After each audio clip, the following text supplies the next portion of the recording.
They say you never really know how crazy your neighbor can be until the HOA tells them no, and that's exactly what happened the day Karen decided the community gate was her enemy. Our quiet suburban neighborhood in Texas had its fair share of drama, but nothing compared to the moment Karen turned her rage on a simple metal gate. It all began on a sunny Saturday afternoon when the HOA board held an emergency meeting about late dues. Everyone knew the rules. Dues had to be paid on time, or your key card to the community gate would be temporarily suspended. 99% of residents understood and followed that policy without issue. But then there was Karen. She pulled up to the front gate in her shiny black BMW SUV, blasting the horn like she was stuck in New York City traffic. Neighbors on their porches peeked out to see what the noise was about, and sure enough, it was her, shouting out the window, red-faced, demanding someone open the gate. The HOA had sent her multiple notices about her unpaid dues, but Karen didn't believe rules applied to her. "Open this gate right now!" she screamed, slamming her hand on the steering wheel, honking repeatedly.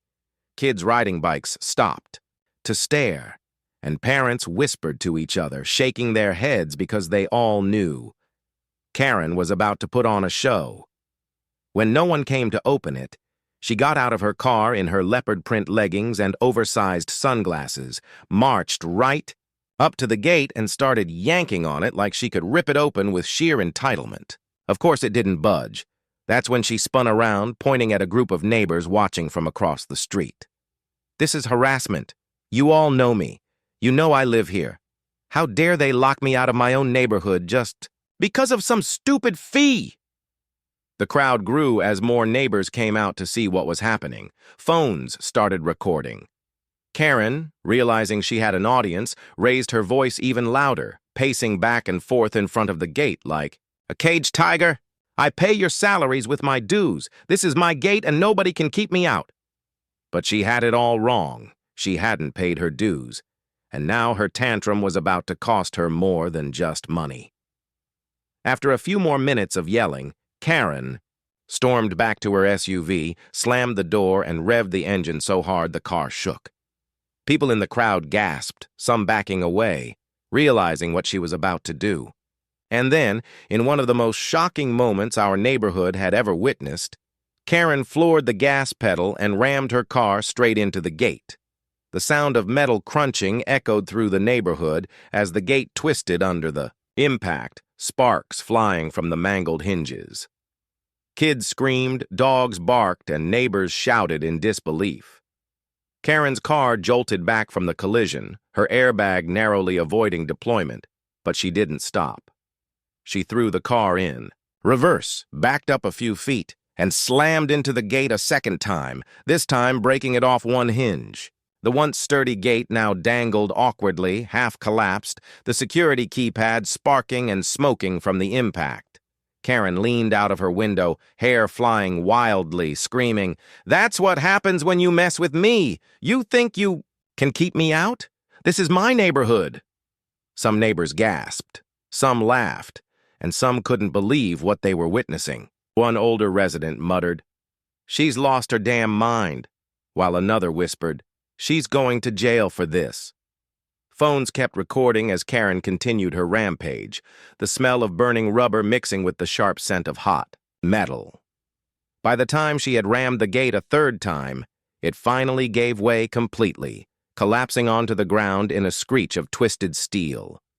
Karen let out a triumphant scream, pumping her fists in the air like she had just won a battle. She drove slowly forward, rolling over the wreckage, glaring at the neighbors who stood stunned on the sidewalks. "Nobody tells me what to do," she shouted. But what Karen didn't realize was that someone had already called the sheriff, and he was on his way.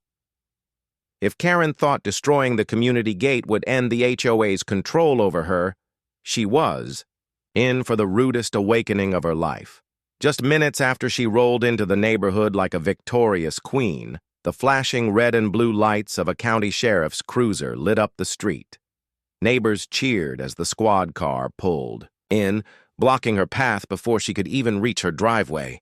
Karen slammed on the brakes, nearly hitting the sheriff's bumper, then threw her SUV into park. She jumped out, waving her arms wildly, still screaming about how the HOA was persecuting her. "Finally!"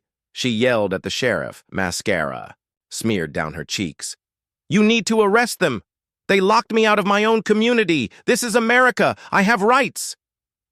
The sheriff, calm and composed, didn't even flinch. He looked at the mangled, twisted remains of the gate lying on the ground, sparks still flickering from the broken keypad, then back at Karen, who was pacing like a lunatic. "Ma'am," he said evenly, "did you hit this gate with your vehicle?" Karen scoffed, crossing her arms. "Of course I did. What else was I supposed to do? They were keeping me out. This is illegal. I had no choice." The neighbors erupted into laughter, some doubling over, some clapping because they couldn't believe Karen had just confessed out loud in front of a sheriff to committing property damage. The sheriff nodded slowly, writing something in his notepad. "So you admit you drove your vehicle into community property, damaging the HOA gate?" Karen, thinking she was proving her point, shouted, "Yes, and I'd do it again, because nobody keeps me out of my neighborhood." By now, half the neighborhood was recording. Kids were perched on fences, parents stood with their arms crossed, and everyone waited for what came next. The sheriff looked around at the crowd, then back at Karen, and finally said the words everyone had been hoping to hear. "Ma'am, you're under arrest for destruction of property."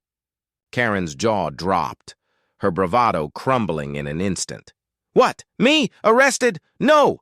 You've got this all wrong. They're the criminals. They provoked me." She tried to back away, but the sheriff calmly took her by the arm, cuffed her hands behind her back, and began reading her rights. The crowd erupted in cheers, some neighbors even pulling out lawn chairs to sit and enjoy the show. Karen thrashed and screamed, insisting she was the victim, demanding the sheriff release her, but it was no use. The more she fought, the more ridiculous she looked. "You'll all regret this," she wailed as she was led toward the squad car. "I'll sue every single one of you. I'll shut this HOA down." But the only thing that followed her words was laughter. As she was placed into the back of the cruiser, neighbors gathered around the broken gate, shaking their heads. Mr. Howard, the HOA president, arrived on the scene, surveying the damage with a tired sigh. "That's coming out of her pocket," he muttered, already planning the hefty bill Karen would face. The sheriff's cruiser pulled away, carrying Karen off while she continued to scream from the back seat, her voice fading as the car turned. The corner.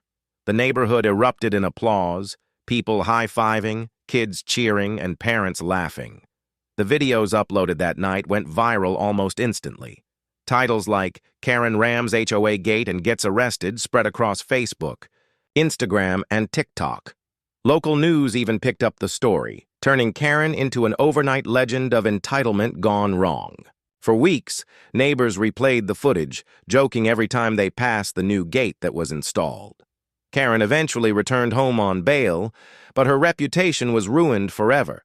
She wasn't just the difficult neighbor anymore. She was the Karen who thought she could beat the HOA with her SUV and lost to a gate, a sheriff, and the entire neighborhood's laughter.